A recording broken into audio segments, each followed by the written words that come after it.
Hello, everyone.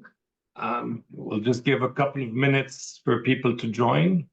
Just one more minute and we'll get started. مرحبا جميعا. رح نبلش هلا بس بعد إذا تعطونا بس دقيقة بس تنسمح للجميع يدخل ومنبلش. Thank you.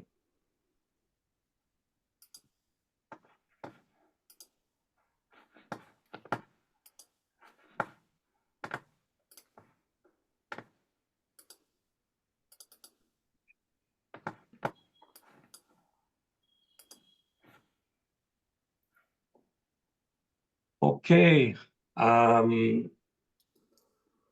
Hi, everyone. First of all, thank you all for joining. My name is Nadim Houri. I'm the Executive Director of the Arab Reform Initiative, and I am particularly, frankly, emotional and honored today to be moderating this session, because who would have thought we would be having it to talk about Syria's future without Assad? Maybe just before we jump in, a couple of housekeeping items. Interpretation English to Arabic is available, but you have to click on the Zoom on more. You go to interpretation, it will appear as English French, but it's actually English to Arabic. بس نقطة على موضوع الترجمة، في ترجمة فورية من الإنجليزي للعربي، حيكون الويبينار باللغة الإنجليزية، بس في ترجمة مباشرة، بس لازم تكبسوا على interpretation وهو حيبين كأنه ترجمة إلى الفرنسي بس هو ترجمة إلى العربي. So now that, and we are also recording this session, so it will be available for viewing later on. I'm just because our colleague Patrick is trying to join, but he's in Northeast Syria and the net is weak. But hopefully he'll be with there any second. So let me just frankly first start by really congratulating Syrians for their sacrifices, their struggles, to actually having continued to dare to dream and hope for a better Syria. And perhaps against all odds, I call it the greatest political remontada in political history.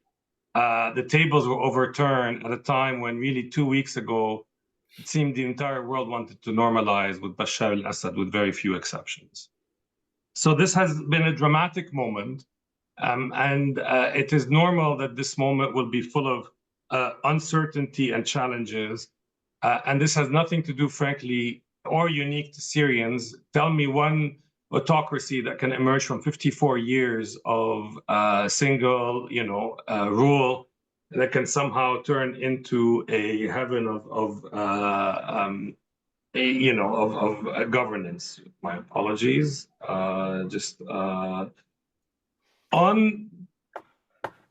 But I start with this because I think it's very important to focus today on the local dynamics in Syria and not just the geopolitics, to recenter Syrians' agency and priorities, anxieties and challenges, and hopes.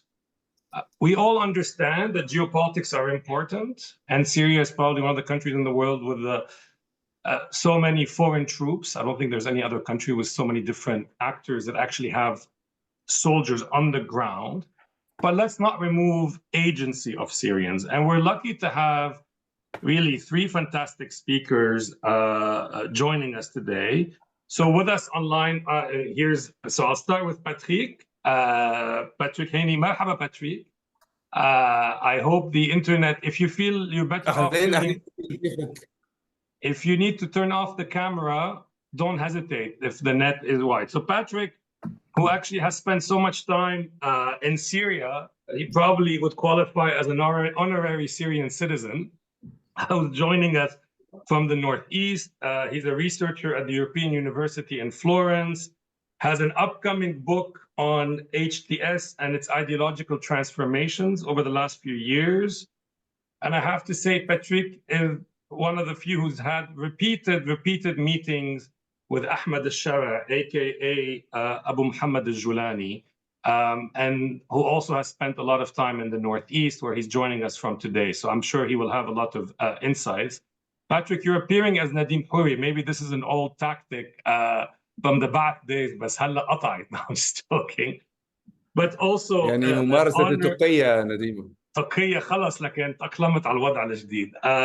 Also joining us from London, someone I've really looked up to over all these years is Dr. Reem Turkmani, Syria Research Director and Senior Fellow at LSE, who's worked so much on local governance, on constitutional processes, and who's been following very much developments on the ground.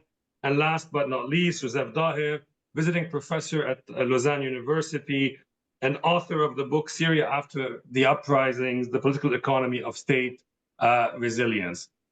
Before this webinar will have three parts. One, really looking at the current moment and how to understand it, how to understand the motivations and place of the various local actors. The second part is, as we all realize that this is an incredibly moving period, things are shifting by the day, is how is governance likely to evolve in the coming days and weeks, and what should we be looking for? And finally, how do we support a better political transition? But before I turn it over to the speakers, I really want to start by honoring the memory of two fantastic Syrian women that are very much on our thoughts. The first one is our founder, Basma Kudmani, who fought so hard to see a democratic, post-Assad Syria emerge. Unfortunately, she didn't live to see that day, but I'm sure she is perhaps watching us from wherever she is. And in her honor, actually, Ari is launching the Basma Kudmani Fellowship in support of a democratic transition in Syria to honor her memory. And the second amazing Syrian woman is Razan Zaitouni, one of the most principled human rights activists that I've had the honor to meet and collaborate with over the years, who was kidnapped and disappeared by armed Islamist groups 14 years ago, 9 December 2013. And to be honest, I am haunted by an email that Razan had sent me in May of 2013, where basically she was documenting abuses. At the time, it was Jaish al-Islam in Douma. And she said, look, we didn't do a revolution and lose thousands of souls and people so that new rulers can come and repeat the same crimes and same mistakes.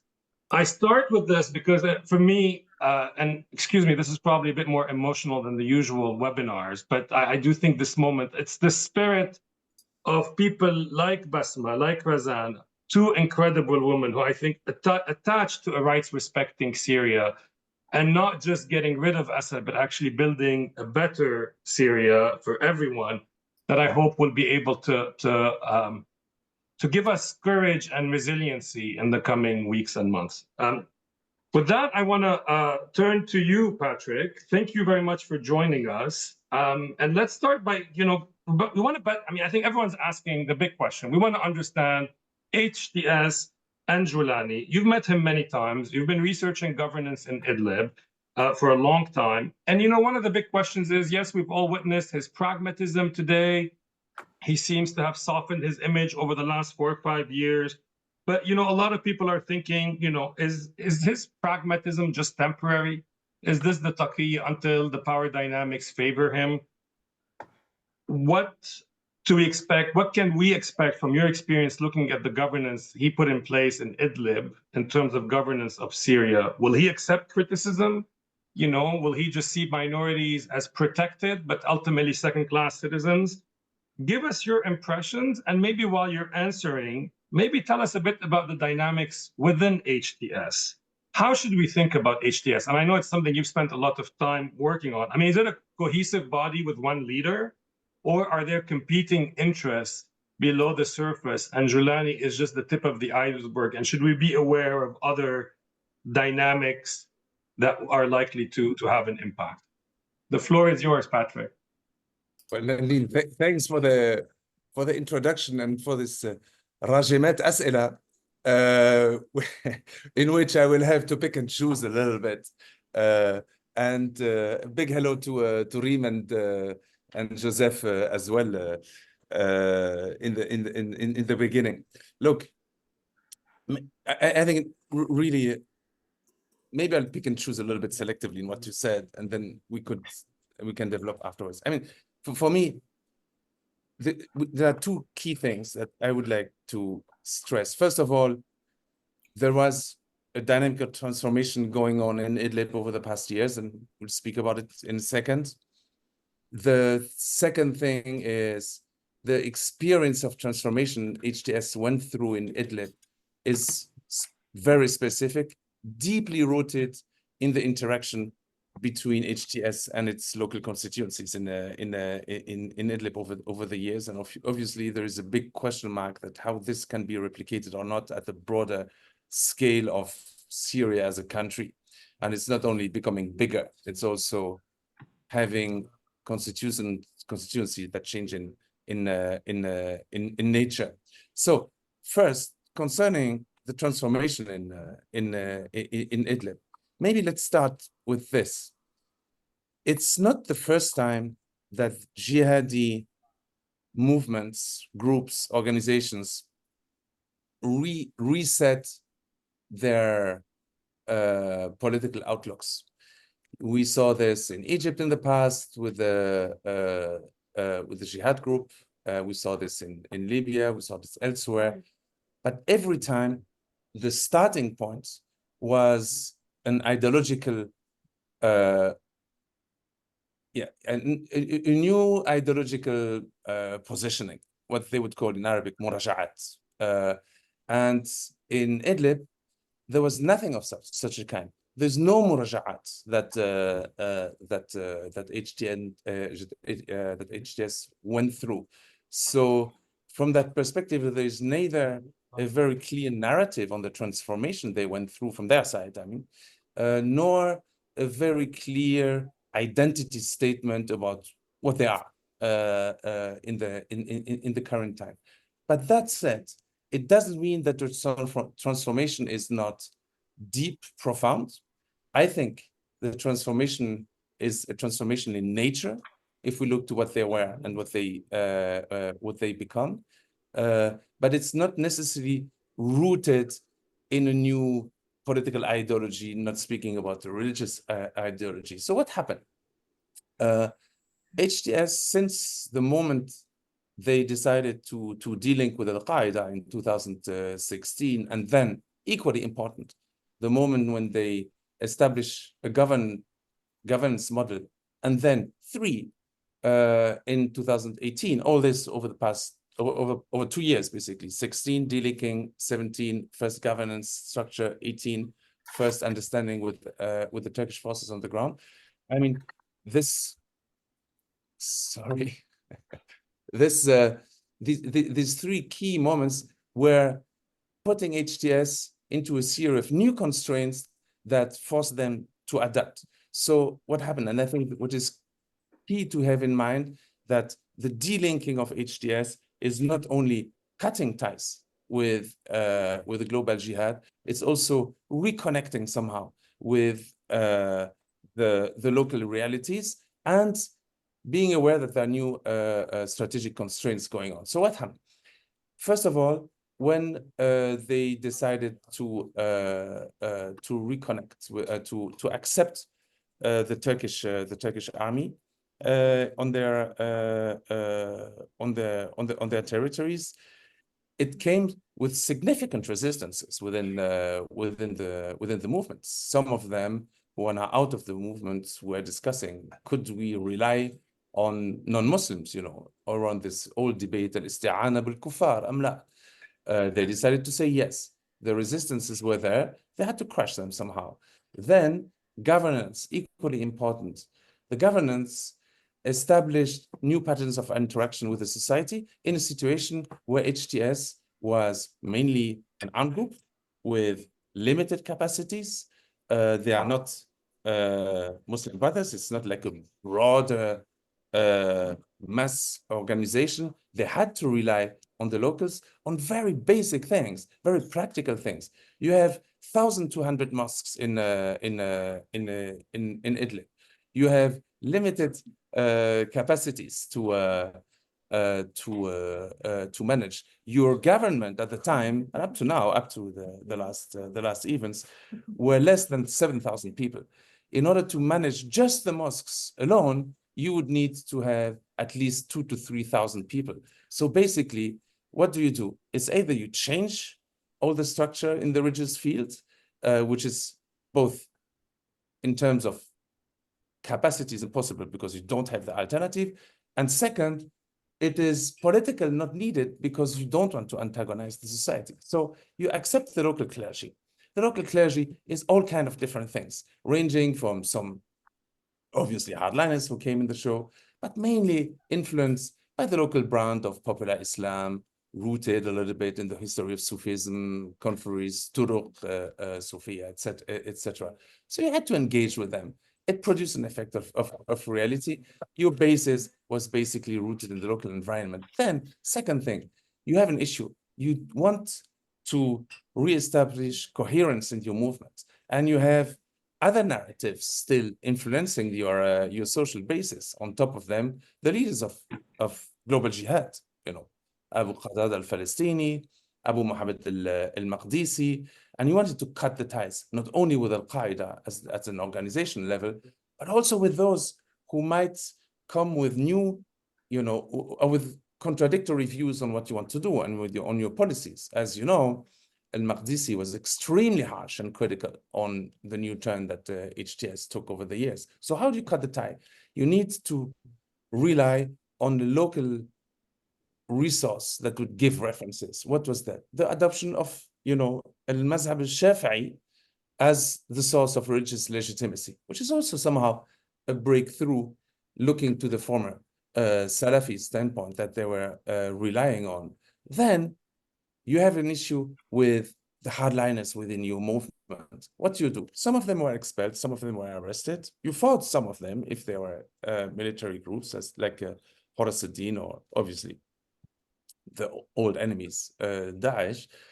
But the religious hardliners, how do you deal with them? The Muhajirin. So those who had the religious creed, you just try to include them in bodies that they don't control. Majlis al-Ifta is a huge body of more than 100 individuals whose main role was a little bit to accompany from a religious perspective, the SSG, but also to make sure that those who were not included will both be present, but without being able, the hardliners, without being able to, impose their views within the new body. We could continue at length. Progressively, what you saw going on also is, I'm not going to speak about the minorities right away. Geostrategical choices, hard choices. March 2020, a truce signed by Turkey and Russia that basically stopped the hemorrhagy of losses of territories that HTS and the other factions that were defending the opposition territories went through. They lost 40% of their territory, and you had to abide with the truce and accept the terms of the truce. One of the terms was to the acceptance of having joined Turkish-Russian patrol coming in the territories controlled by the rebels, more specifically on the M4, and you had to protect this. And basically, you were part of the tools that enable this truce to be protected and preserved.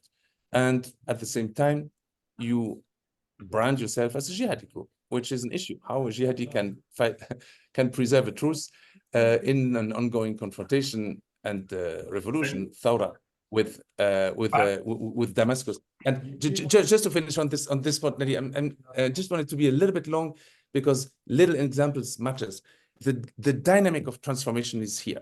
Is one, no main muraja'at, ideological transformation, but a set of ongoing adaptations that each of them was creating reactions within the movement that had to be dealt with, and dealt with sometimes with a certain level of force against those who were opposing the change.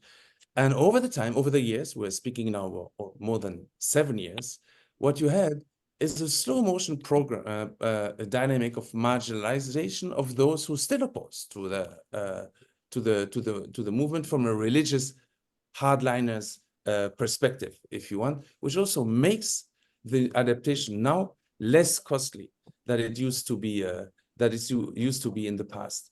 And at the end, what you see, especially after the truce, is a society that is changing as well. The opening of malls, restaurants, coffee shops, public gardens, the university, where, by the way, half of the students now are female students, and it's something that created resistances, but that is also accepted by HTS. So somehow the point here and I'm going to conclude on this, Nadim, and thanks for the patience to give me the floor. What is a hardliner? A Salafi. A Salafi key pillar. What is it at the core of his identity is tanqiyat al-mu'taqad, is to change the beliefs of the people. It's to reform the society according to their views. What we saw over the last 7 years of governance in Idlib is exactly the opposite. Is a movement which, through his interaction with the society, was much more adapting and following the society rather than imposing his religious views. I'm specifically speaking here at the level of ideology and religious creed. Obviously, it doesn't mean that there is no autocratism. There is. It is a movement that has recourse to force many times. They fought the other FSA armed groups as well, as much as those who were competing with them on their rights, Horace al-Din and Al-Qaeda. But we have this other side of the delinking with global jihad, which is the reconnection with the local reality. And this reconnection is also one of the pillars of the ideological transformation of the movement. And I'm going just to pause here for a while. Thanks for your patience. No, thank you, Patrick. I mean, this is fascinating, kind of granular detail for us to understand. I think what you've described is, on the one hand, there's been an absence of a radical muraja'a, a radical rethink, but at the same time, what you've described very well, which is the sort of adaptation, I guess, through the confrontation with society around it and the various compromises that have been done. And I guess I'm going to move to you, Reem, but I'm sure the question everyone's having is, how far are they willing to go with this adaptation? It's one thing to adapt to Idlib. Suddenly you're controlling cosmopolitan, multi-ethnic, multi-religious, liberal neighborhoods in Aleppo to Damascus with a very different outlook.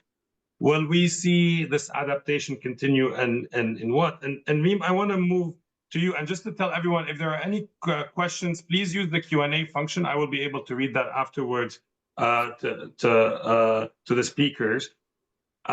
Reem, you recently tweeted, I know you've been in contact with a lot of your friends and family in Syria, that you're hearing from Syria swing between two extremes. Some are hopeful, driven by social initiatives and the civic spirit of Syrians, and others are deeply alarming, with the potential to spark a new wave of migration or even civil war.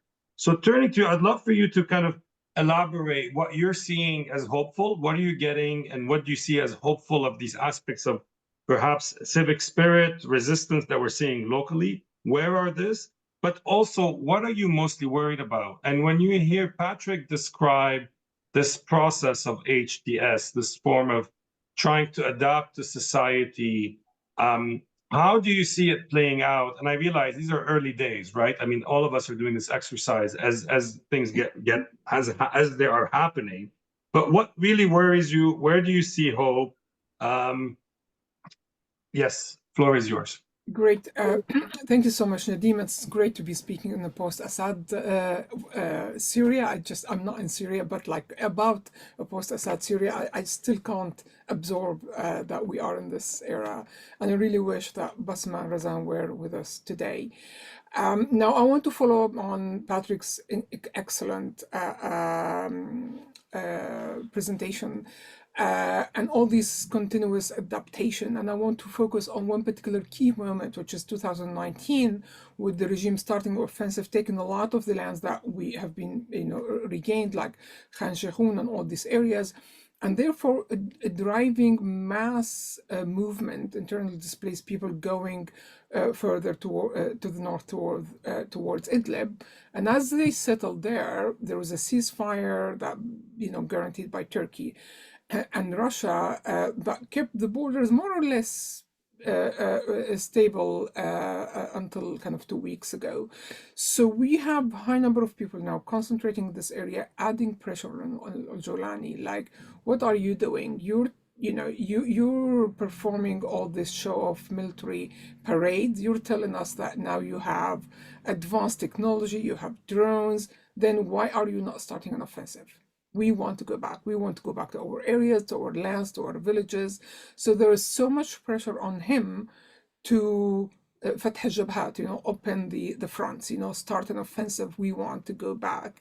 And it was clear that he was trying to resist that. His intentions was actually to go to the areas controlled by the Syrian National Army so that he consolidate control over Idlib. Now that pressure was really key. And you could, if you go back a few months ago in Idlib, you see the demonstrations all over Idlib. I mean, it went out of his control. People were carrying signs saying, we don't want Jolani, we don't want Assad. They were fed up with him. And every time he was trying to suppress the movement, it was kind of gradually getting out of his control. Eventually, he kind of dammed it down a little bit. But there was already pressure on him to start an offensive. And the other thing also I just want to add to this dynamic is that during all these years, not only he was adapting so quickly to, as Patrick said, to kind of catch up with the society rather than the other way around, he was also eliminating competitors, right? Including his key allies. So in order, for example, to take over Idlib, he had to form the coalition of the Army of Conquest, right? Jaysh al-Fatah. Once he took Idlib, consolidated his control, he fought his key partner in this, which is Hayat Tahrir al-Sham, right? Who are like the Syrian version of political Islam, and he almost finished them. I mean, really, since then they haven't been. They were weakened so badly that they never managed to recover out of that. He fought Hazm, any Free Syrian Army brigade, so he really finished any competitor, and that can also worry us about him right now while he's trying to adapt, but we don't know what he's gonna do with his partners. So all this pressure on him kind of led him to start the offensive, which we don't know exactly whether it was planned to go that far, or did he just discover that the regime is so weak and seizing the opportunity that Iran was not there, Russia was not coming to support, and the regime supporters were not ready to fight for him anymore, and the collapse started so quickly. So without going into more details on exactly what happened, which I don't think we all still fully understand, but given this nature of HTS wanting to adapt so quickly the whole time, that spread over such a vast geography comparing to what they controlled before happened so quickly. And now they're in control of constituency that's so different, as you rightly said, Nadim, to the one they controlled before. And they're trying to adapt to that very quickly. And you could see with every step they take, the pressure comes, and they change very quickly, like when they went with the 2 flags behind the prime minister, the revolution flag and the more kind of HTS flag. People were furious, and next time he took it away. Same thing with the religious songs on Syrian TV. He also changed that. So he's trying to adapt very quickly, but that's also a sign of his weakness. And that's also going to put him in a very, very big trouble, because his core constituencies in Idlib, which are mainly, I mean, there's a part which is like the jihadi core, who's just like, what are you doing? How far, that's not why we started all of this for. And the second one is they're not jihadis, but they're allied with him only because they want to take their areas back. All those people who pressured him to open the kind of to start the offensive, and as they see him taking power in Damascus and throwing amnesties like confetti around, they were like, "Hold on, that's not what we wanted." That's not the way to do it. Who said we want a blanket amnesty for everyone? Where are our rights? We were driven out of our houses, we lost our children, so they're also angry. And he's trying now to satisfy the new local population, and not everyone is satisfied, so he's in a very difficult position, I think, and I don't think he will manage at all to satisfy everyone. And whatever whatever internal legitimacy he had before with a certain constituency is now kind of shaken, right? But at the same time, he is desperate right now to get international legitimacy. He knows that if the labeling as a terrorist organization is not lifted, there will be no international legitimacy, no sanctions will be lifted, no embassies, there will be no reconstruction money. So his hands will be very, very tied. And in attempt to get this international legitimacy, he's desperate to show that the local population actually accept him, that he has the consent of the local population. And I think he's hoping to do this not only by very quickly adapting to the pressure, but also to provide services, mainly security, but also water, electricity, etc., etc. And what we know, I mean, we studied these issues, dynamics in particular in Idlib, like the provision of services and how much does it add to your legitimacy. It actually doesn't, it satisfies people, but it doesn't really give you true legitimacy. People will put up with you, they will accept you for a certain period of time because you're providing services, but they doesn't mean that they will conclude out of this that you are the one who has the right to rule. He doesn't have the right to rule, and he's trying now desperately to create this right. Now, why am I worried and why am I happy? I hear, as I said, two completely different stories, sets of stories, and they are all true. On one hand, you have a new spirit now spreading all over Syria. Joy, suddenly, like, people feel like the public space is theirs. They're owning their country. They can go into the squares and do what they want. They want to start political movements, new civic initiatives everywhere. It's amazing spirit, and we really have to tap into it very quickly. Just make sure that this potential is not being suppressed, and that's what gives me hope. I've seen numerous civic peace initiatives as well, which I think diffused lots of tensions, which would have otherwise really led to many armed confrontations, especially in areas where we have the diverse sectarian and ethnic backgrounds. So that what makes me hopeful. There's so many good stories, but they are terrifying ones at the same time. You don't see many of them in social media because a lot of the content is not even allowed to be published there. You see them more on Telegram. You see videos of people being assassinated and kind of revenge attacks, people being dragged in the streets. And you expect that in such a period. You do expect it, but there are some areas where we have to watch carefully. These attacks, I can't hear you. HTS or just sorry, I was saying these attacks, they're being done by whom? By like HTS, or this is local revenge, people going back saying you tortured my brother, I will show you now? Because it'll be interesting to get this sort of granular understanding. I mean, is this is it more like HTS and others not being able to control and then they slowly deploy, or is it something a bit more sinister or more organized? I don't think it's very organized. I don't think it's centrally kind of ordered by HTS. If anything, HTS is trying to control all of this. They very clearly have a checklist of things they don't have to do. And it's not coming from their own ideology. That change of language, like, don't use sectarian language, don't say this, protect the minority, that has never been HTS.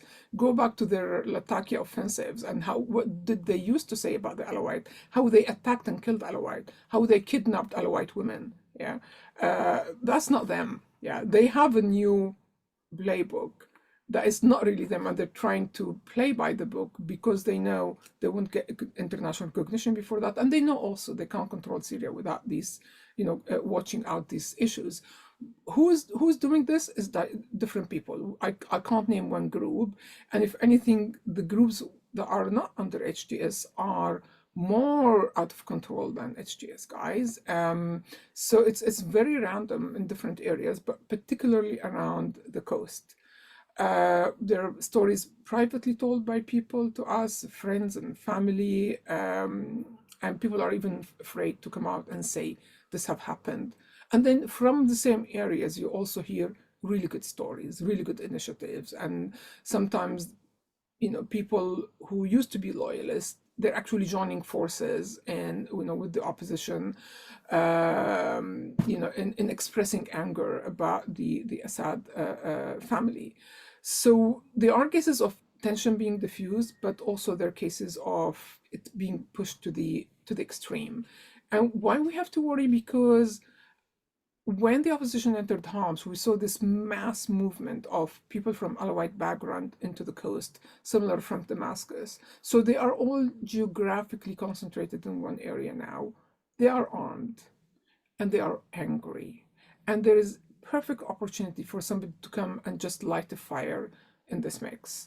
And there are they're previous regime thugs, there are people from al-Makhloufs. I mean, there are different peoples now trying to take leadership and mobilize this community. And that's why we have to watch out. That's why we have to be careful.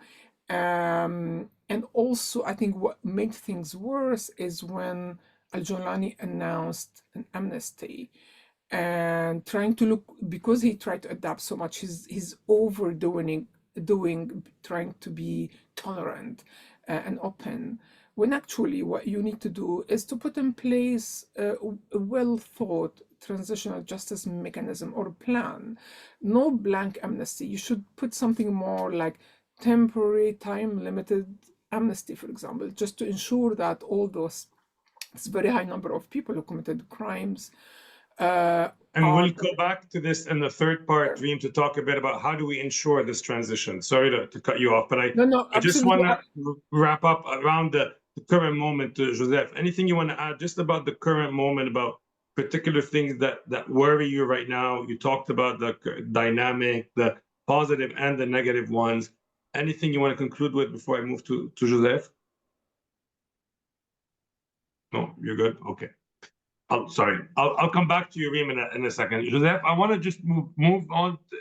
I think Reem described very well this sort of,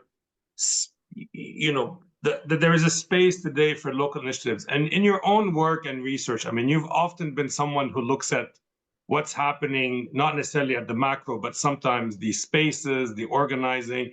In a great recent essay you wrote, you talked about the importance of people organizing locally. I mean, one of the big issues as well here, that one of the other added challenges for Jolani is he needs to get the economy going very quickly, right? I mean, there are segments, call it the merchant classes of Aleppo and Damascus, which have interests involved. They want to see what the new ruler will do. Where do you see kind of your thoughts on the political economy of Syria in this moment? I mean, you have a book describing the resiliency of the regime and its networks. What's going to happen? I mean, these networks are going to be important to kind of solidify whatever comes the day after. I saw you tweeted about the meeting that I think HTS had with a bit of the what do you call it, the corporate interests of Damascus, so to speak, some of the traditional, what is that their effort of building alliance, again, kind of Jolani as the, I would say in French, équilibriste, trying to keep everyone sort of happy and going on, as a kind of Reem described him to a certain extent. So what are your thoughts? Thank you, Nadim, first of all, to having me in organizing this this very important webinar. It's a pleasure also to be alongside Reem and Patrick. I think, first of all, building on what has been said before by Patrick and Reem, one other thing to add regarding HTS, regarding adaptation, evolution, is that this organization has been thinking now for a couple of years that it has objective on a national level and not only in Idlib. And this has been clear for a couple of years, I think, to take into consideration, as well that it wants to be accepted. And this also has been ongoing for a couple of years, initially to have a seat, at the table of negotiation. Now it's consolidating its power. So I think this is also something to take into consideration when we talk about HTS policies. Now, what about HTS policies? I said it very clearly. I have no kind of trust in such an organization. I think it's a authoritarian organization. with an Islamic fundamentalist ideology that has acted in a very authoritarian way in Idlib.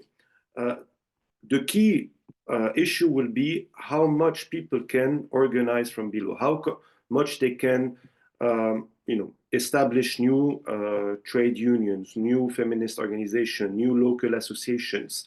And this is everything to rebuild, because one also element important to take into consideration is that we're not in 2011. Yes, the spirit of 2011 is very much present in slogans such as "the same people are one and united," but it's not a similar kind of popular organization we had from below, like local coordination committee, local councils, various youth democratic organization. Indeed, there's been development of kind of secret networks throughout regime-held areas, surge of NGOs with different dynamics, especially in the Northwest, but not only.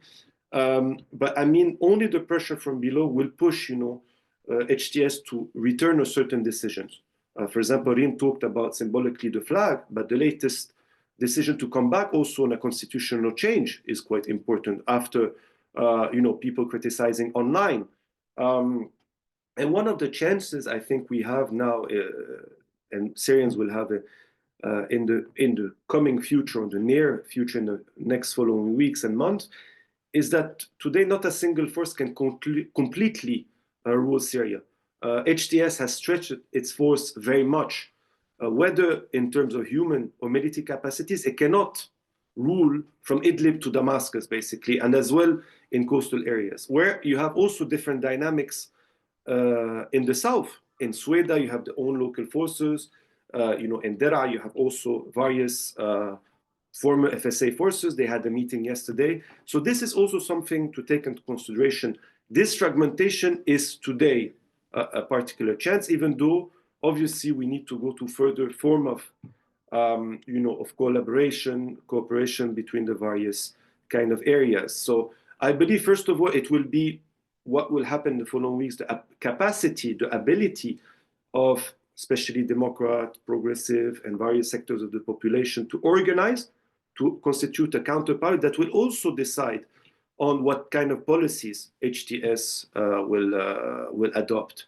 Now, when it comes to the political economy, for me, it wasn't a surprise, honestly, to see HTS meet with basically the newly elected head of the not only Damascus Chamber of Commerce, but he's the head also of the Federation of Syrian Federation of Commerce that was elected a couple of weeks before the end of the Syrian regime. These elections actually occurred in November. Most of their representatives have kept their position. For example, when it comes to the president of the Aleppo Industrial Chamber, Farah Shihabi, still hasn't come back despite displaying the Syrian flag now, whereas he was the biggest, activist, I think, of the regime on social networks. But it wasn't a surprise for me. If you look at the way the governance of HTS in Idlib was very much putting forward the private sector, while meddling also forms of local crony capitalism. Basically, the main contracts were given to kind of allies or businessman allies with Jolani on a local one. So now I think he will reproduce some of the dynamics we've seen prior to 2011. What do I mean per se? It doesn't mean that you will have the similar kind of business networks that you had prior to 2011. The closest business personalities that were affiliated with the presidential palace will not be part, most probably, of these new business networks. But it will be kind of old traditional businessmen, like a representative of the various chambers of commerce and industrial, with new one that are affiliated with HTS. And HTS doesn't have a kind of different economic policy than the former regime. It's full on neoliberal politics, neoliberal economy, free trade, want to integrate Syria to the world economy. Basically, it's the discourse of Bashar Assad beginning of the 2000s in many ways, that, we will have free competition. And this is also not a surprise to see a party that is affiliated with Islamic fundamentalist ideology to implement such, or to have this political economic orientation. If you look at the Muslim Brotherhood in Egypt and Tunis, their experience in power was very much, we agree with the latest policies of Ben Ali and Mubarak, we just criticize the corruption of affiliated businessmen. But otherwise, they were in favor of neoliberal economies. And HTS, I don't think, will be very much different. And it's part also what Reem was saying, gaining international legitimacy and part of economic recovery will go through the end of sanctions, you know, going back to trade. And I think there was something very much also quite interesting in the kind of class background or the kind of personal background of the people interviewed very recently by Reuters in, you know, coming from Hayat Tahrir al-Sham, very much a lot of people from, you know, middle-class professionals that were basically living in Gulf monarchies, coming back, also feeling partly, you know, the administration of the Salvation government in Idlib, that they're very much, you know, kind of in favor of economic liberal policies, very much technocratic, that see quite negatively, generally speaking, you know, the public sector. Doesn't mean that there's no problem, but I don't think there will be a big change on this. And it also, the fact that Jolani is from Damascus, that he will ally with the merchants of Damascus is key, because historically speaking, Damascus has been the center of power politically and economically. So I think this is quite, I wasn't surprised, honestly. So what I was seeing is to a manner of HTS to consolidate its power now in Syria, as I was saying, through the nomination of a prime minister that comes directly from its Salvation government, while trying to co-opt former kind of business networks that were existing, not too close to the presidential palace, but that will be happy with this type of government. Thank you. No, I mean, thank you to all three of you for giving us this really granular and quite sophisticated, articulate view of the complexity of the moment. I want to shift now to talk a bit about what do we expect governance, how do we expect governance to evolve in the coming weeks? And we're seeing, you know, in a way, Jolani put things in place. It started with this new transitional government, supposed to last until March 1st. But I want to go back to you, Patrick. I mean, you're in the Northeast. One of the key pieces of the future governance, you know, I mean, the other big group after HTS that controls large parts of land are SDF, the Kurds, in different ways. And there, you know, geopolitics rears its head. We know that Turkey wants to weaken the Kurds dramatically and reduce their autonomy. They have the Syrian National Army that's been actually fighting in Manbij and other places. It was interesting. We saw HTS be open to negotiation with the Kurds. Meanwhile, we know in Deir ez-Zor a number of areas that SDF took recently, HTS is reclaiming, and you know there are some talks about how HTS has strong links to tribal areas. So maybe I'll start with you about how does, and you're in the Northeast today, how does, where does SDF fit in the governance today? Will they have a space to engage with? Are they being squeezed? How will Jolani walk between what Turkey wants, but also, you know, I mean, will we see a war within a war happen there? And what's maybe, Patrick, as well, as you're answering this, sorry, I'm sending you a barrage of questions, but in addition to the SDF, your quick take on this transitional government and what you heard so far from Joseph and Reem, how is it likely to evolve, be it in the immediate next few weeks, or what is supposed to come after March 1st, if you have a sense?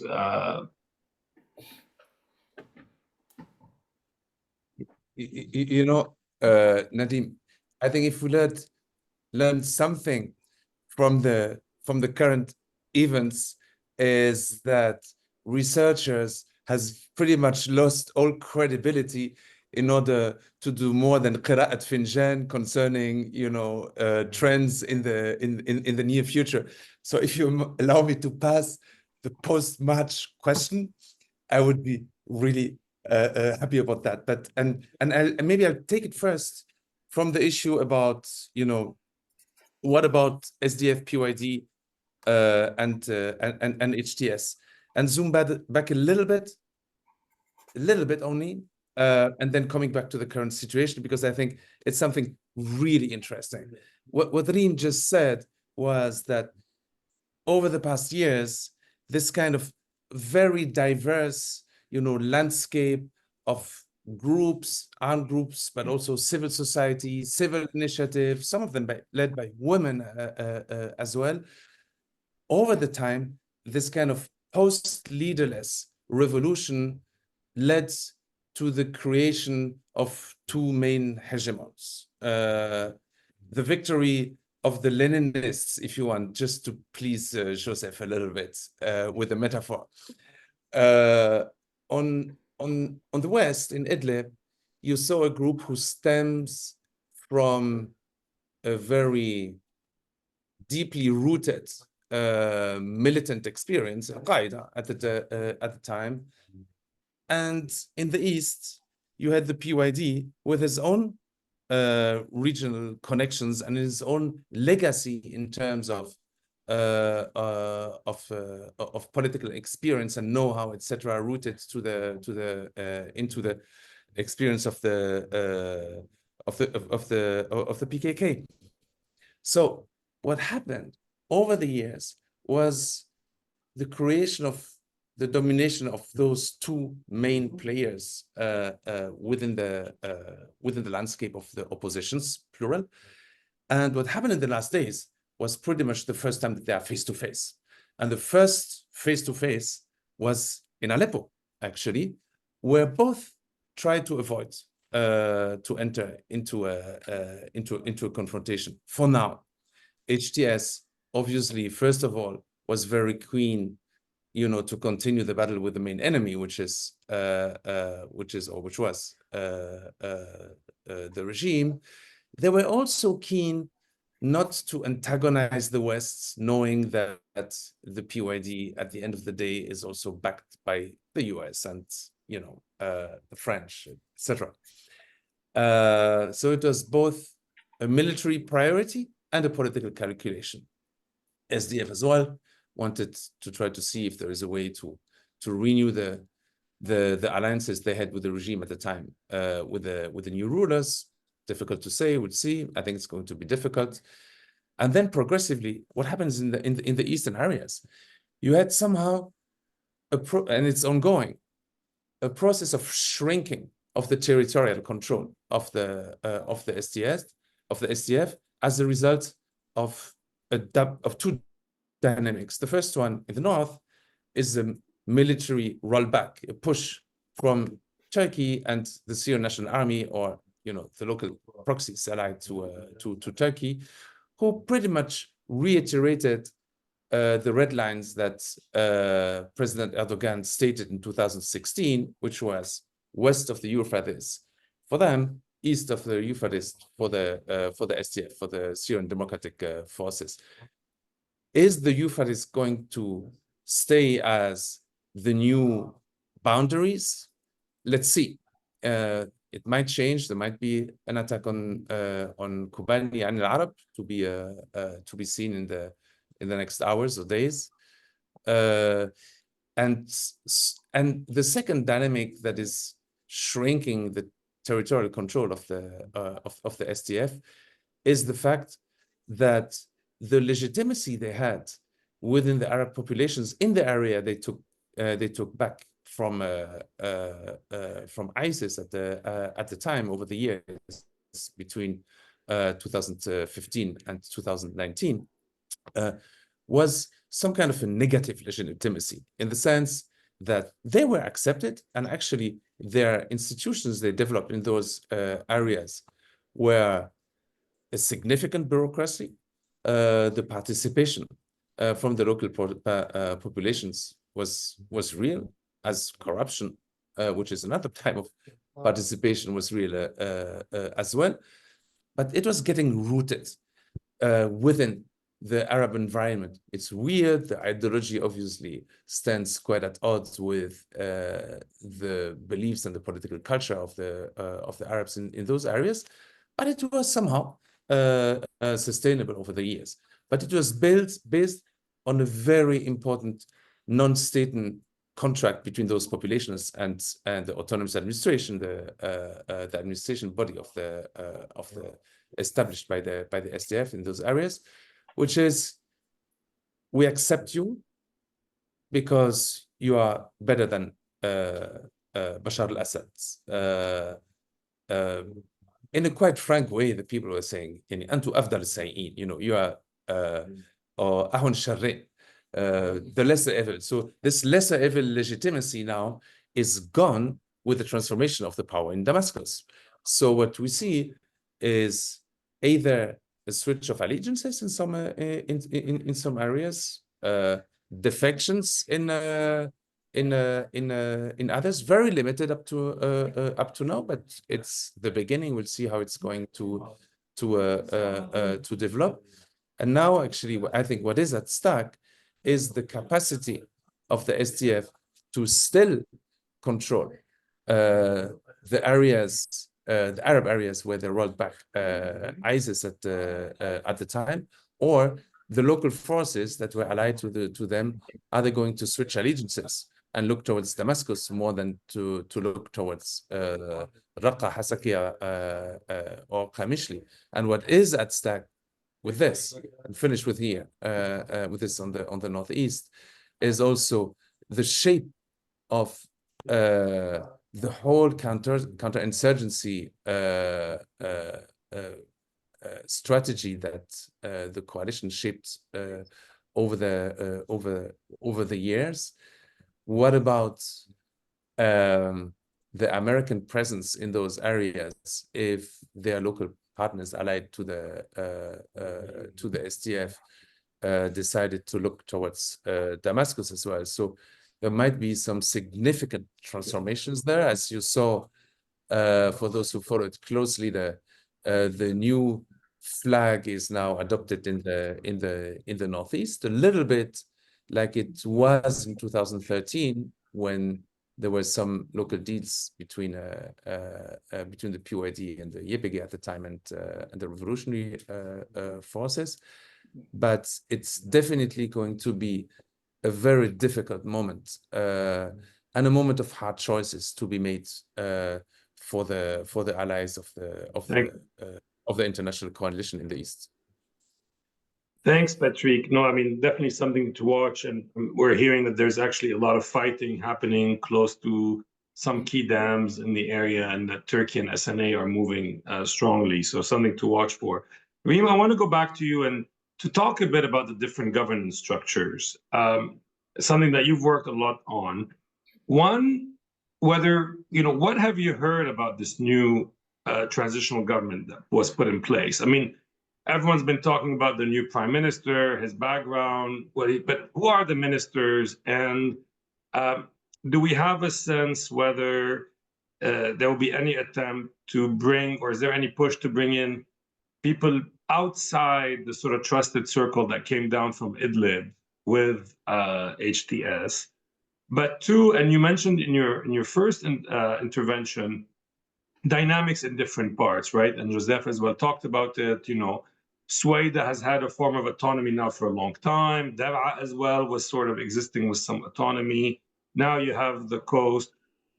What is coming? I mean, are we seeing forms of local governance coming out now to kind of to control the situation? So yeah, basically what's happening in Damascus, and how do we understand this new government that's being put in place, the profiles, but also if you're hearing different initiatives, local governance in places outside of Damascus. Okay, so let's start with the HTS governance, which now the way it's trying to impose it all over Syria is very much a top-down governance, right? Now, there are lots of local initiatives now. We're hearing about local neighborhoods organizing themselves, even cleaning the streets, maintaining security, ensuring no one has weapons in the area. All of that, that is more bottom-up local governance coming up right now. Well, let's go back to al-Jawlani. and HTS. Now, their strength, I think, come from two main issues. One is that they have a project, they have an ideology, strong ideology, right? Driven. They're very driven. The biggest two successful projects so far in Syria are the Northeast and the Northwest, because there was an ideology and people were driven around an idea.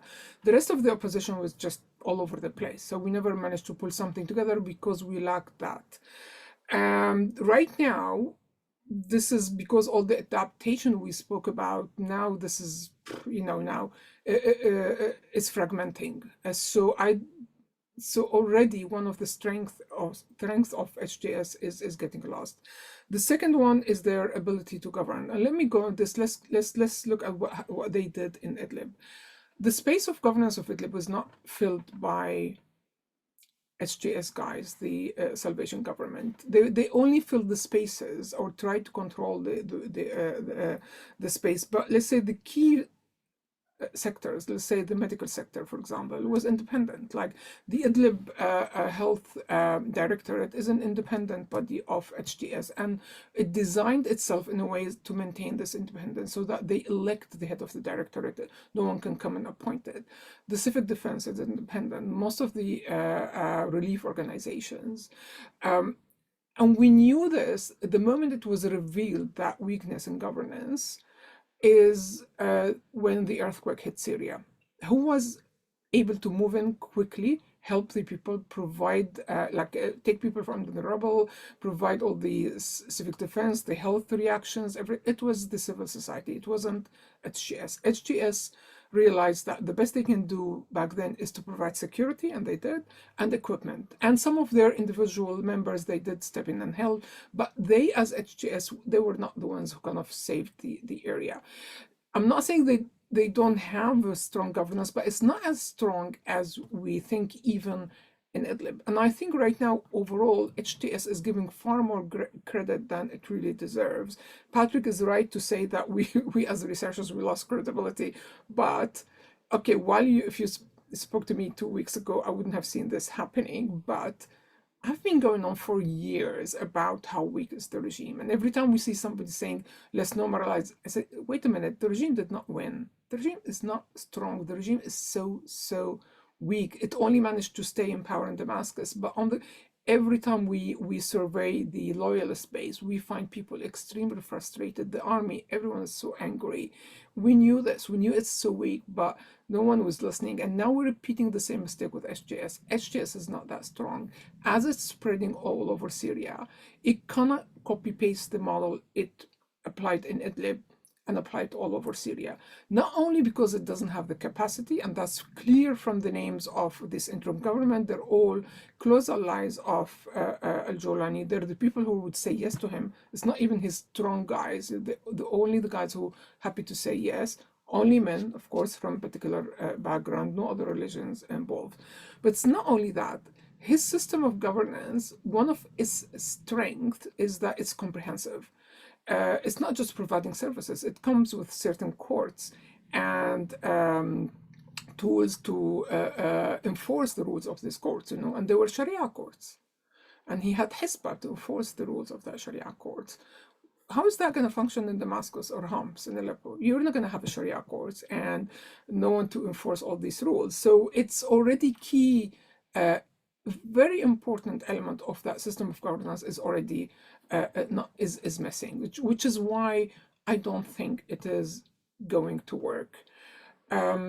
He's going to focus now, as I said, on providing services, but as Patrick just reminded us, that even in Raqqa, when the focus was on providing security and services, while it worked for a while and people accepted certain authority for a certain period of time, but immediately they switch allegiance because their hearts were not there, because they always saw this authority as a top-down imposed on them. No matter what cosmetic change it tried to apply to look like it's coming from the local population. So I think HTS governance is now going to face a very, very big challenge. I don't think the internationals will give it the legitimacy that they're waiting for. If anything, they're negotiating now that if you really want us to delist you as a terrorist organization, you have to share power.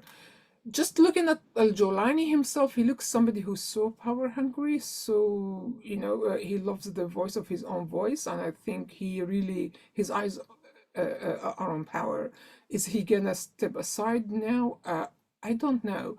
All the promises about we're only going to be here for 3 months. What guarantees that? What is he going to do during these 3 months? There are no guarantees. So I'm not very optimistic that things are going to work. But because there's so many people on the ground trying to get things done, because there's so many civil servants and ex-ministers, head of directorates are driven by their not duty, but also wanting things to work. Don't want the country to descend into chaos. They're stepping in and they're doing what they have to do. That would keep the country going for a while.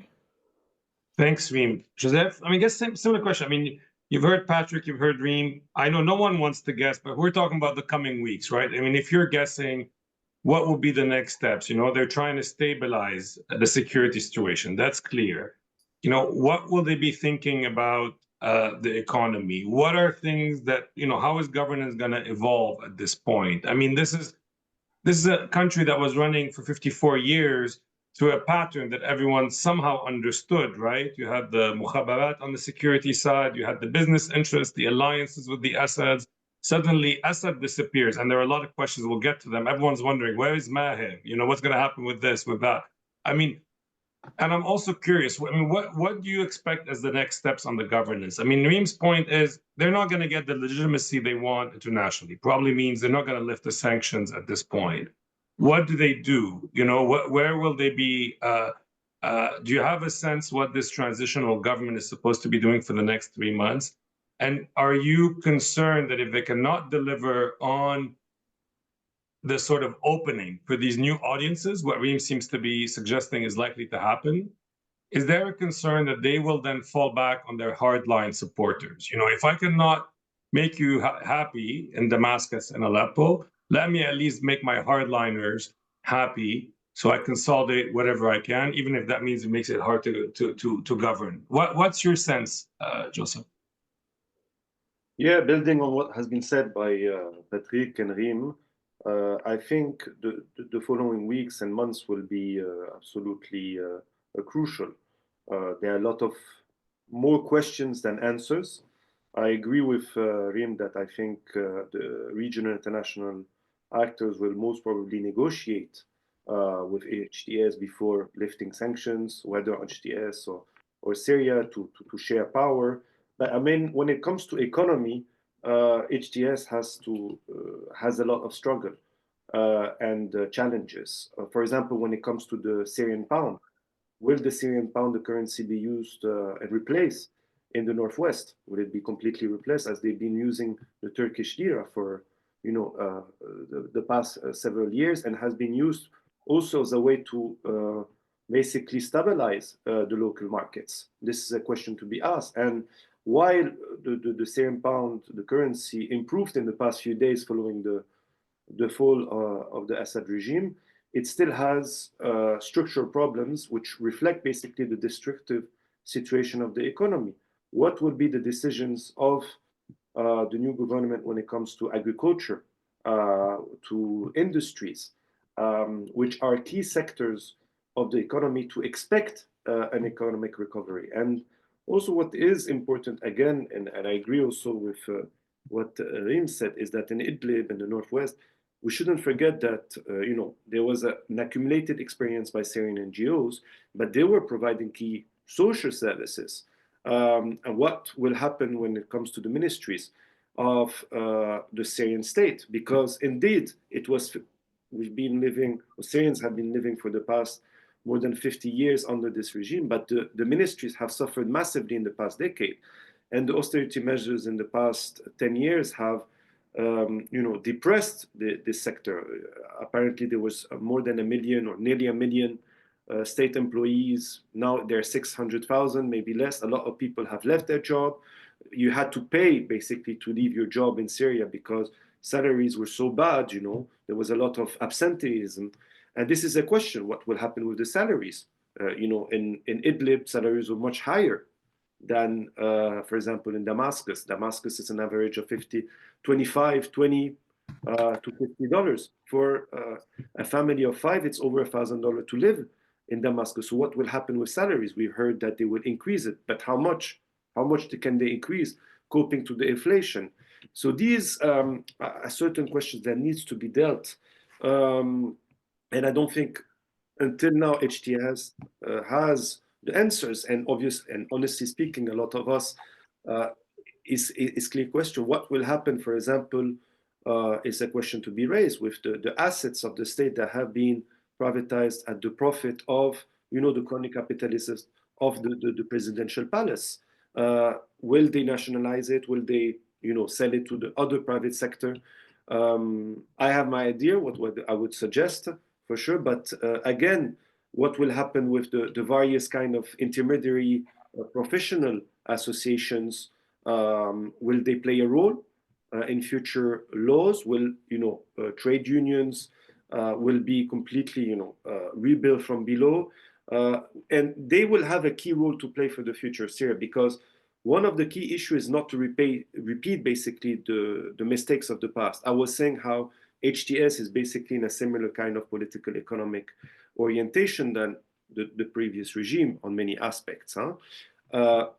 This was one of the roots of the Syrian uprising, the impoverishment of large sector of society, inequality, lack of development in productive sectors of the economy, etc., etc.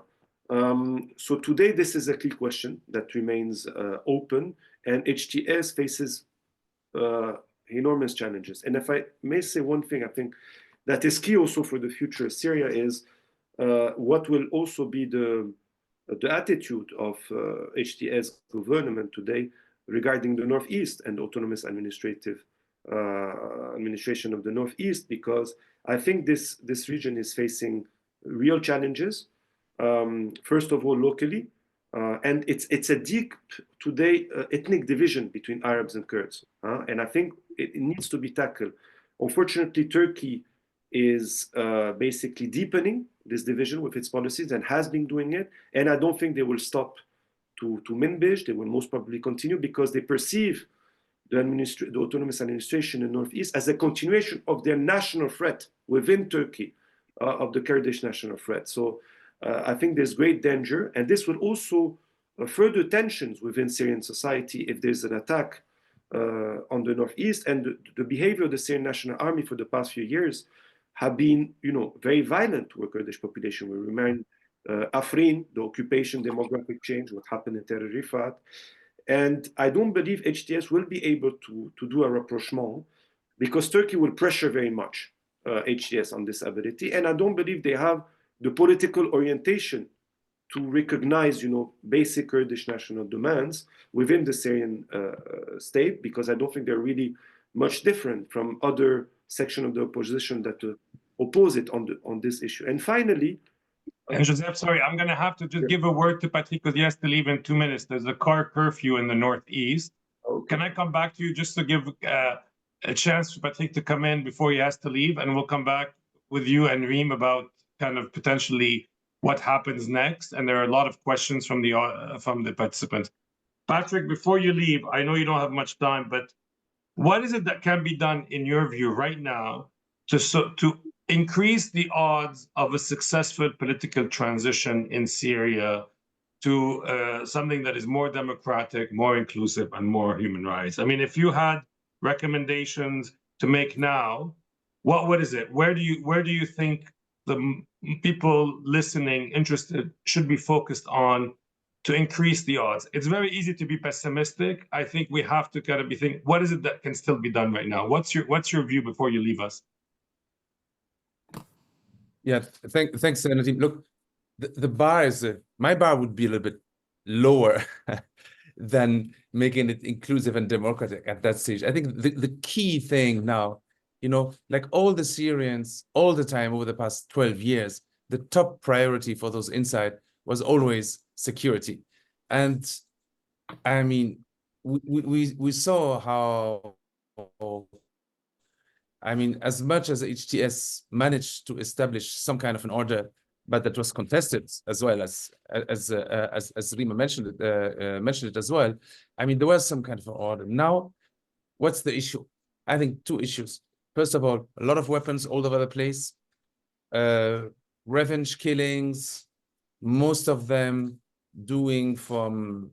coming from, you know, just guys who have issues after all these years of suffering and pain. The core movement of HTS is trying to mitigate risks. Engagement with communities is being done on a daily basis very quickly. It began in Aleppo, actually, with the Christians, but also with the Shia in Aleppo, in order to enable them to return to Noble Zahra.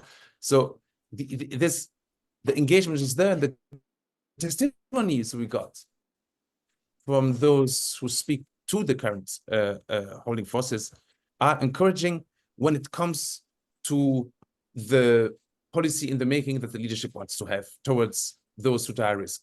Homs may be on top of it, coastal area afterwards, but also other areas that are not the classical, you know, social settings that HTS was used to in Idlib.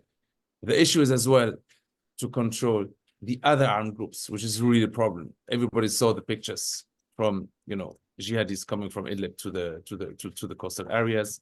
Random executions happened. It was bad. Looting as well. I mean, there's no way then that a force of 12 to 15,000 men at the time can control all of a sudden a country like Syria. So I think number one, and I think here there's not much that can be done from outside, is the issue of security. Second one, there is a huge issue related to numbers and resources. HTS, as we said, is not a mass organization. It was first of all a fighting force, relying on locals when it was coming to governance. This was Idlib. Now it's Syria. Huge challenges to come. And here again, I think it's first of all a dialogue between Syrians to happen. And truly speaking, I think for now, let's see what's going to happen. But for now, I think it's encouraging because both sides seems to be quite eager to engage. It's not only communication from the new rulers, but it's also, you know, reactions from the others, recycling parts of the former state elite, engaging with the opposition inside, outside, with the civil society. But this will take time. 3, I think one of the key things is how to think the transition. This is also something, and here I think a role for external players can be useful. There is a need to discuss, to engage with them, to think what would be the key patterns for transition. And you have an expertise on this outside. They have very broad ideas. They would like to avoid a kind of a de-Baasification model, be a little bit open to preserving those from the states who would be ready to work with them. The openness to the opposition, let's see how it can go. But all the key issues that come with transition, transitional justice, is it for now? Is it for later? Accountability, how, when? I mean, all this would need to take place. I think it needs to be organized, and it cannot be organized, in my view, alone. And here, it's not about Syrians. Syrians is also about the international community, and of course, on top of it, the UN. A fourth point, I have 5 points, I'll stop here afterwards. Fourth point, I think it's, what about the civilian population in a situation of a maximum uncertainty when it comes to state functions, salaries, payrolls, all this? I think there is a need for and this is purely international. There is a need to realize at the international level, at the Arab level and at the international level, that it's key to help them right away. There is a need for a rapid response. that could be done either by states or by the UN or both.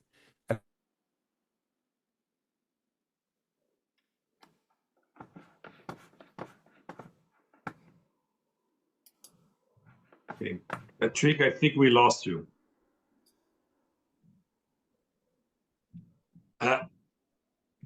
I think he also has to leave before the curfew in the Northeast. I mean, just maybe going back to you with the same question briefly, what do you see, I mean, concretely at this moment, the key priorities to try to, as much as possible, improve the odds of successful transition in Syria? Where would you be putting your energy right now? And then, Joseph, you'll have the same question. And if you want to address any, there's been a number of questions in the Q&A. Some have to do with Israel's attacks. Some have to do more with different geopolitics. If in your answers you want to address any of them. But I really want to, in the last minutes, I really want to hear you, what you think.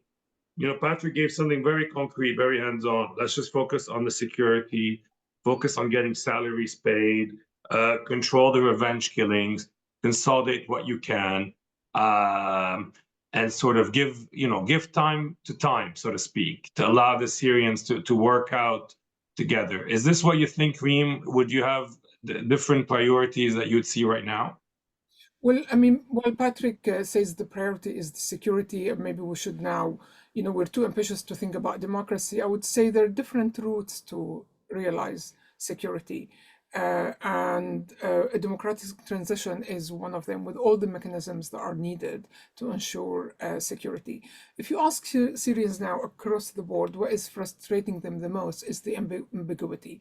They don't know where things are going. Doesn't matter what Jolani says today or tomorrow. We don't know if it's going to happen. Things changed so quickly in the last few days that you lost even the confidence, to predict what's going to come or know what's coming tomorrow. They want to see a clear, viable roadmap ahead. Now, is there an actor that can execute any roadmap, make it happen? No. And we do need external actors to come in and help. And the only institute I see that has legitimacy to do this right now is the UN. So we need the UN to step in with a different mandate to the one that the current envoy have. We even, I think, need a joint mandate between the Arab League and the UN with a new envoy, with a lot of potential and a strong mandate and support from the internationals behind one process, probably around 2254, which is still a viable roadmap that can see several processes starting, and they're all important. One is an inclusive, viable, credible political process that doesn't leave anyone behind. Even if it doesn't start immediately, if people know that that is going to come, they will calm down. You will absorb a lot of the anger and frustration that could become a security risk.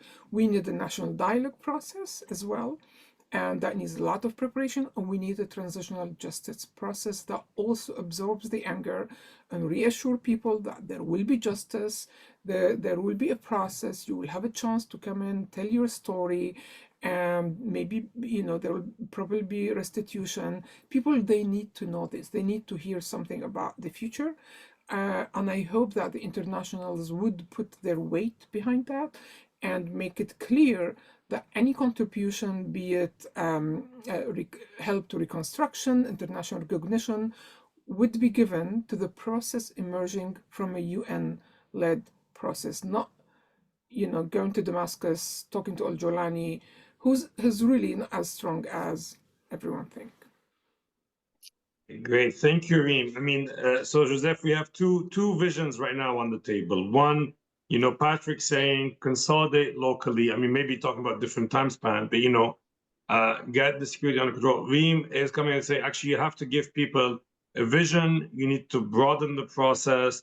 Maybe a hybrid UN Arab League. I think this also gets us about who's going to fill the vacuum right now in Syria, and maybe the Arab League stepping up, and a process that will be, I would say, have more legitimacy. Where do you fall? I mean, where do you see as what is essential at this stage to focus on in this particular moment? Well, I think we come back to the introduction, Nadim. I think we said we had a lot of hopes but there are many challenges and obstacles. We cannot deny this. After the period of hope, it's time, to think and to see what can be done. And I think these two approaches are not necessarily contradictory. Coming back to some points, is that there will be a necessity for, Syrians, especially with democratic and social aspiration, to organize, because they need to, we need to constitute a counterpart, especially to the various armed forces, especially to HTS, but SNA as well, etc. But as well, you will need a form of international participation. The needs are enormous in Syria. This means increasing the humanitarian assistance. We can, especially in this period, because security comes also not only in terms of challenging violence, but social security. We have people coming back now from Lebanon to Turkey. If it's temporary or not, we don't know. But these people will need to find work. They will need to find work opportunity. They will need to be, the economy, there needs to be a recovery. And here you need an international participation. You need this very clearly. But I think also they will need and this is very clearly now, a reconstruction of sanctions. If it's not directly, at least general licenses to be, exempting to the ability for also an economic recovery.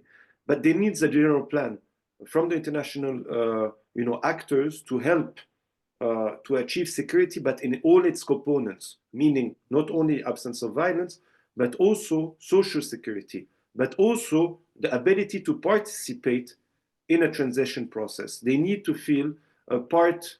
This is one of the key demands, participating in the future of Syria. And one other element, I think it's important, if Western actors want to do something, first of all, is to sanction Israel. Israel is creating instability today in Syria. For certain, comments that were saying the Assad regime was the resistant actor, actually the day after this actor that was stabilizing and protecting the border of Israel for the past 40 years, they entered and bombed throughout the country military facilities because they're scared that these weapons could be potentially in the future used. But moreover, they're sending a message to the future rulers in Damascus that any kind of hostile position could be, hit very badly and create instability, because this is creating instability. And it's also another message that Israel doesn't like democratic process in the Middle East and North Africa, because we come back to the Palestine issue that will bring more solidarity with Palestine. So here, and the actions that were made with Israel were not condemned by Western states. And this is unacceptable on many aspects. So this is also a way to help, and we come back to the Palestinian issue. Double standards must stop. And I think in this whole sittings, again, there's a lot of challenges, and a lot of people speak about fear. Of course, there's fear, but Syrians have been living under fear for 54 years. But now there's hope, and this is a major difference. Thank you very much, Joseph. There are a lot of questions, and clearly we're not going to be able to answer all these questions today. And frankly, even if we gave ourselves 10 hours, the situation is dynamic. But I really want to thank you all for recentering, I think, the Syrian perspective, but also, and I think, Joseph, finishing as well with the nefarious role of Israel today, how we think about that. Things don't happen in isolation. I mean, today we took a parti pris. We took a decision to try to focus on the local dynamics, because everyone's talking about what Israel wants, what Turkey wants, what US wants, what Russia wants. It's like, wait a minute, let's see what Syrians want. But this conversation will continue with us, and I'm sure with knowing you as speakers, all your work, that you will continue pushing these questions. I think there's a need for creative, bold thinking right now. Reem, what you were mentioning, maybe the UN needs to revisit how it thinks about its role right now relatively quickly. Can it do that? What are the mechanisms? How can you circumvent some of the sanctions so that people feel there's a injection of positivity? One thing I hope we can all agree that we need to fight against is the rampant cynicism. It's almost like everyone is waiting for Syrians to fail to kind of say, we told you so. And I think we owe it, frankly, to Syrians and to so many people who sacrificed their lives to push against Sorry, it really upsets me, frankly, this attitude of, well, we'll just wait for a bit and then they will fail and then we'll say we told you so. Clearly, I think we will continue the series. We will continue to talk about this. There are a lot of questions. We took them down. In future events, we'll try to address them. But really, just wanted to thank you, Reem. Thank you, Joseph. Thank you, Patrick, who had to leave us earlier because of the curfew in northeast Syria. And thank you to all the participants. And please be on the lookout for future conversations of as Syrians finally can hope of a different future and the different challenges that they face. Okay, تصبحوا على خير. Thank you. تصبحوا على مسا. Thank you, Nadeem. Thank you, everyone. And sorry for not being able to answer the questions. Bye. We'll come back to those questions in due time, but we've noted them down. Thank you. Bye-bye. Thank you. Bye.